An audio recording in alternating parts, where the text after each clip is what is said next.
Donald Trump ने America के 47वें राष्ट्रपति पद के लिए शपथ ले ली है। ये शपथ ग्रहण दुनिया के लिए एक ऐतिहासिक शपथ ग्रहण समारोह बन गया है। लेकिन डोनाल्ड ट्रंप के एक बार फिर से अमेरिका के राष्ट्रपति बन जाने से दुनिया भारत को किस नजरिए से देखेगी? क्या अमेरिका चीन को ज्यादा तवज्जो दे रहा है? ट्रंप के दूसरे कार्यकाल के दौरान मोदी और ट्रंप के बीच क्या वही बॉन्डिंग रहेगी जैसे ट्रंप के पहले कार्यकाल में थी? ये सब जानने के लिए बने रहें हमारे YouTube चैनल 360 डिग्री बीट पर। दोस्तों, ये अमेरिका के इतिहास में अमेरिका के 47वें राष्ट्रपति का ऐतिहासिक शपथ ग्रहण है। यूनाइटेड स्टेट्स ऑफ अमेरिका के हिस्ट्री में अमेरिका के सर्वोच्च पद के लिए ऐसा भव्य शपथ ग्रहण समारोह पहले कभी नहीं हुआ था। सबसे पहले ये बता दें कि अमेरिकी समय के अनुसार अमेरिका के नवनिर्वाचित राष्ट्रपति डोनाल्ड ट्रंप ने दोपहर के 12 बजे यूनाइटेड स्टेट्स ऑफ अमेरिका के राष्ट्रपति पद के लिए उन्होंने अपने हाथों में पवित्र किताब बाइबल को लेकर शपथ लिया।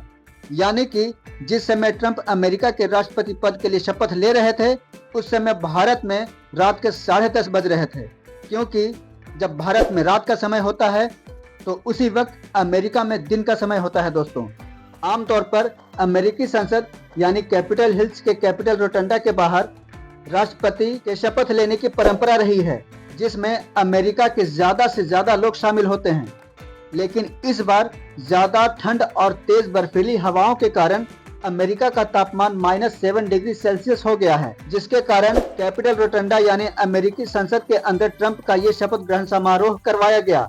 इससे पहले 1985 में यानी आज से ठीक 40 साल पहले कड़ाके की ठंड की वजह से राष्ट्रपति रोनाल्ड रीगन ने पहली बार कैपिटल हिल्स के कैपिटल रोटंडा के अंदर राष्ट्रपति पद के लिए शपथ ली थी। और इस तरह डोनाल्ड ट्रंप अमेरिका के 47वें और कैपिटल रोटंडा के अंदर शपथ लेने वाले दूसरे राष्ट्रपति बन गए हैं। अमेरिका के चीफ जस्टिस जॉन रॉबर्ट ने अमेरिकी संसद के अंदर डोनाल्ड ट्रंप को अमेरिका के 47वें राष्ट्रपति के तौर पर शपथ दिलाई। अमेरिका के राष्ट्रपति डोनाल्ड ट्रंप ने अपने शपथ ग्रहण में कई देशों के नेताओं को बुलाकर एक इतिहास रच दिया है, क्योंकि अमेरिका के राष्ट्रपति अपने शपथ ग्रहण समारोह को एक डोमेस्टिक इंटरनल अफेयर मानते हैं। इसलिए 1789 से लेकर जो बाइडेन तक के शपथ ग्रहण समारोह में किसी भी विदेशी नेता को नहीं बुलाया गया था, क्योंकि अमेरिका में ऐसी परंपरा आज तक नहीं रही है। भारत के प्रधानमंत्री के शपथ ग्रहण समारोह में दूसरे देशों के नेताओं को आमंत्रित करने की परंपरा शुरू से रही है, लेकिन अमेरिका में ये पहली बार हो रहा है कि यूनाइटेड स्टेट्स ऑफ अमेरिका के नवनिर्वाचित राष्ट्रपति डोनाल्ड ट्रंप अपने शपथ ग्रहण समारोह में दूसरे देशों के नेताओं को बुलाया है। पहली बार विदेशी नेताओं ने किसी अमेरिकी राष्ट्रपति के शपथ ग्रहण समारोह में शिरकत की है, वो भी किसी एक देश के नेता ने नहीं बल्कि कई देश के नेताओं ने ट्रंप के शपथ समारोह में शिरकत की है।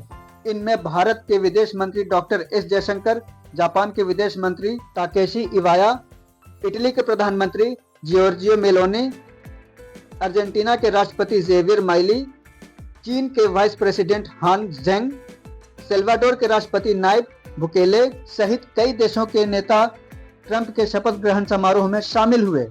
ट्रंप शायद ये समझ रहे होंगे कि एक राष्ट्रपति के तौर पर शायद ये उनका आखिरी कार्यकाल हो सकता है, इसीलिए वे अमेरिका से सभी देशों के संबंधों को सुधारना चाहेंगे। शायद इसीलिए उन्होंने चीन के राष्ट्रपति शी जिनपिंग को सबसे पहले इस समारोह के लिए इनवाइट किया था। वे ये जानते हैं कि अमेरिका के संबंध चीन से कुछ खास अच्छे नहीं हैं, इसीलिए उन्होंने अमेरिका में टिकटॉक को मंजूरी दे दी है। ट्रंप ये भी जानते हैं कि शुरू से चीन की विस्तारवादी नीति रही है, इसलिए हो सकता है कि वो चीन से आने वाले सामानों पर टैरिफ ना घटाएं, लेकिन ट्रंप अपने शासन के दौरान चीन में ज्यादा निवेश कर सकते हैं।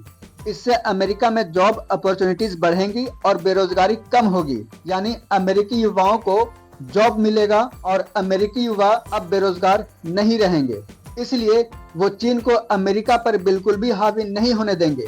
डोनाल्ड ट्रंप अमेरिका के राष्ट्रपति होने के साथ साथ एक अच्छे बिजनेसमैन और कूटनीतिज्ञ भी हैं, इसलिए उन्होंने शपथ ग्रहण के पूर्व संध्या पर रिलायंस इंडस्ट्रीज लिमिटेड के चेयरमैन मुकेश अंबानी और रिलायंस फाउंडेशन के संस्थापक नीता अंबानी को वाशिंगटन में आयोजित डिनर पर इनवाइट किया था।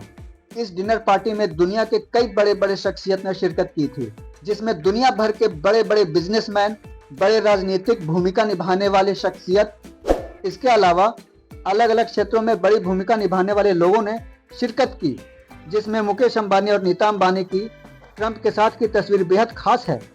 इस तस्वीर को देखकर यह समझा जा सकता है कि ट्रंप का भारत के साथ कनेक्ट कितना शानदार और मजबूत है। इतना ही नहीं, मुकेश अंबानी और नीता अंबानी ट्रंप के राष्ट्रपति शपथ समारोह में भी शामिल हुए।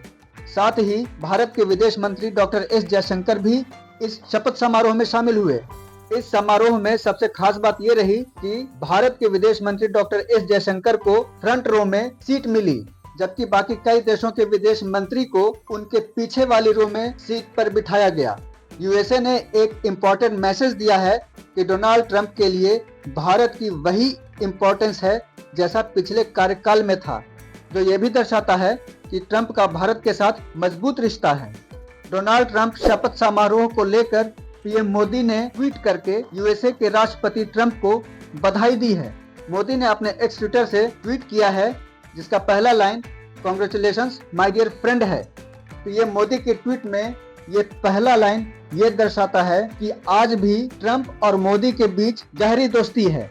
पीएम मोदी ने राष्ट्रपति ट्रंप के लिए ट्विटर पर बधाई देते हुए लिखा है कि बधाई मेरे मित्र राष्ट्रपति, यूएसए के 47वें राष्ट्रपति के रूप में आपके ऐतिहासिक उद्घाटन पर मैं अपने दोनों देशों को लाभान्वित करने और दुनिया के लिए एक बेहतर भविष्य को आकार देने के लिए एक बार फिर से मिलकर काम करने के लिए तत्पर हूँ। एक सफल कार्यकाल के लिए शुभकामनाएं। अब सवाल ये उठता है कि ट्रंप और मोदी के बीच इतनी अच्छी दोस्ती होने के बावजूद भारत के प्रधानमंत्री नरेंद्र मोदी ट्रंप के शपथ ग्रहण समारोह में क्यों नहीं आए। दोस्तों, किसी भी देश के प्राइम मिनिस्टर या प्रेसिडेंट का जब शपथ ग्रहण समारोह होता है तो वो नवनिर्वाचित प्राइम मिनिस्टर या प्रेसिडेंट किसी दूसरे देश की सरकार को शपथ ग्रहण समारोह के लिए इनवाइट करते हैं, न कि किसी पर्सनल व्यक्ति को। इसके बाद उस देश की सरकार निर्णय लेती है कि वो खुद अमेरिका के राष्ट्रपति के शपथ ग्रहण समारोह में जाएंगे या वो अपने किसी डिप्लोमेट्स को वहां भेजेंगे। अमेरिका के शपथ ग्रहण समारोह में दूसरे देशों के डिप्लोमेट्स को बुलाया जाता है, इसलिए पीएम मोदी खुद न जाके डिप्लोमेट्स के तौर पर विदेश मंत्री डॉक्टर एस जयशंकर को ट्रंप के शपथ ग्रहण समारोह में भेजा है। अब जो लोग ये सोच रहे हैं कि पीएम मोदी ट्रंप के शपथ ग्रहण समारोह में जाते तो मोदी और ट्रंप के बीच कुछ इम्पोर्टेंट बातें होती, अमेरिका और भारत के बीच के रिश्ते और गहरे होते।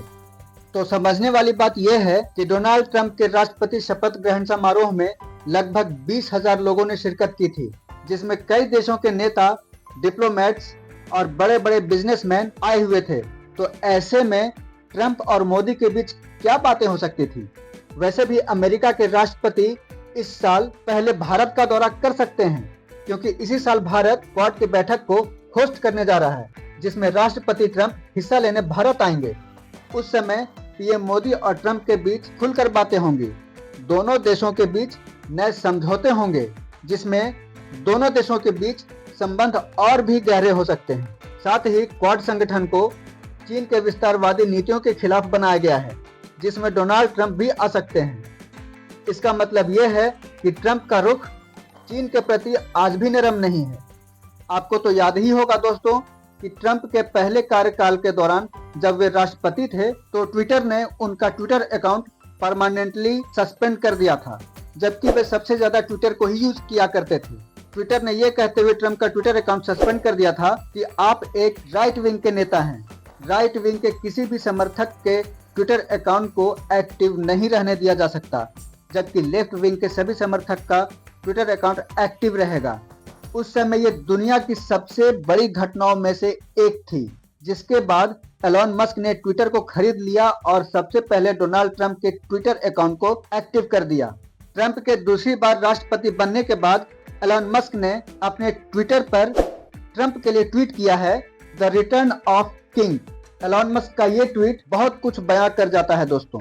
जब अमेरिका में राष्ट्रपति चुनाव की घोषणा हुई थी तो जो बाइडेन के शासन में ट्रंप अपने एक रैली को संबोधित कर रहे थे, तो उसी दौरान एक अज्ञात व्यक्ति ने उन पर जानलेवा हमला किया, जिसमें वे बाल बाल बचे थे।